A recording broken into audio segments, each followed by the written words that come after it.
ಮಹಿಳೆಯರಿಗೆ ಈ ಕೆಟ್ಟ ಅಭ್ಯಾಸವಿದ್ದರೆ ಲಕ್ಷ್ಮಿ ಕೋಪಿಸಿಕೊಳ್ಳುತ್ತಾಳೆ. ನಿಮ್ಮ ಕೈಯಲ್ಲಿ ದುಡ್ಡು ನಿಲ್ಲಲ್ಲ. ಹೆಣ್ಣು ಸಂಸಾರದ ಕಣ್ಣು ಅಂತಾರೆ.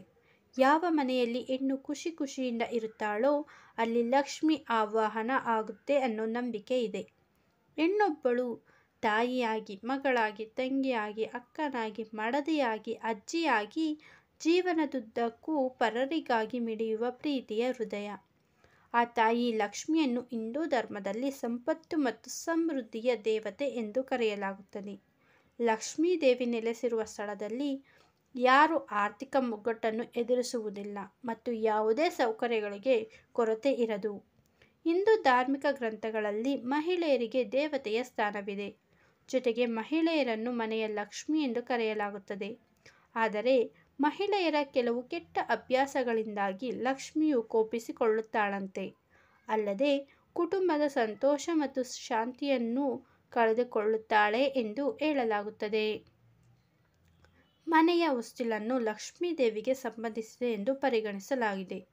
ಲಕ್ಷ್ಮೀ ದೇವಿ ಯಾವಾಗಲೂ ಪ್ರವೇಶ ದ್ವಾರದಿಂದ ಮಾತ್ರ ಮನೆಗೆ ಪ್ರವೇಶಿಸುತ್ತಾಳೆ. ಅಂತಹ ಪರಿಸ್ಥಿತಿಯಲ್ಲಿ ಮಹಿಳೆಯರು ಕಸವನ್ನು ಗುಡಿಸಿ ಮನೆಯ ಹೊಸ್ತಿಲಲ್ಲಿ ಅಥವಾ ಮುಖ್ಯ ಬಾಗಿಲಿನ ಹಿಂದೆ ಸಂಗ್ರಹಿಸಿಡುವಂತಹ ಮಹಿಳೆಯರ ಮೇಲೆ ಲಕ್ಷ್ಮೀ ದೇವಿ ಕೋಪಿಸಿಕೊಳ್ಳುತ್ತಾಳಂತೆ.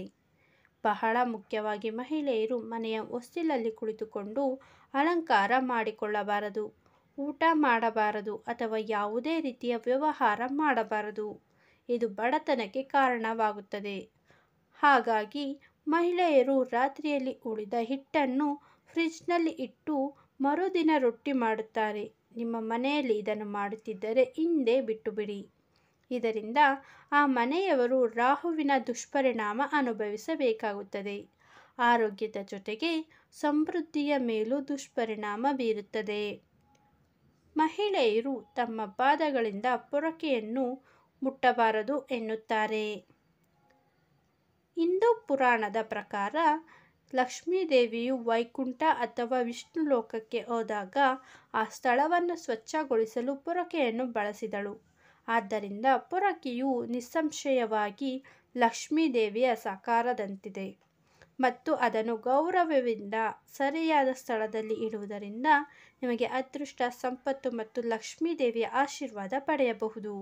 ಅದಕ್ಕಾಗಿ ಯಾವುದೇ ಕಾರಣಕ್ಕೂ ಪೊರಕೆ ಮೇಲೆ ಕಾಲನ್ನು ಇಡಬಾರದು, ಅದಕ್ಕೆ ಒದೆಯಬಾರದು. ಹಾಗೇನಾದರೂ ನೀವು ಮಾಡಿದ್ದೇ ಆದರೆ ಇದರಿಂದಾಗಿ ಹಣದ ಕೊರತೆ ಎದುರಾಗುತ್ತದೆ. ಸೂರ್ಯೋದಯಕ್ಕೆ ಮೊದಲು ಮನೆಯನ್ನು ಸ್ವಚ್ಛಗೊಳಿಸಿ ಮತ್ತು ಸಂಜೆ ಸೂರ್ಯಾಸ್ತದ ನಂತರ ಗುಡಿಸಬೇಡಿ. ಮನೆಯ ಮುಖ್ಯ ಬಾಗಿಲನ್ನು ಸಹ ಪಾದಗಳಿಂದ ತೆರೆಯಬಾರದು. ಇಷ್ಟು ಹಿಂದೂ ಧಾರ್ಮಿಕ ಗ್ರಂಥಗಳಲ್ಲಿ ಮಹಿಳೆಯ ಈ ಕೆಟ್ಟ ಕೆಲಸಗಳಿಂದ ಮನೆಗೆ ಬರುವ ಲಕ್ಷ್ಮಿ ಆಚೆ ಹೋಗುತ್ತಾಳಂತೆ.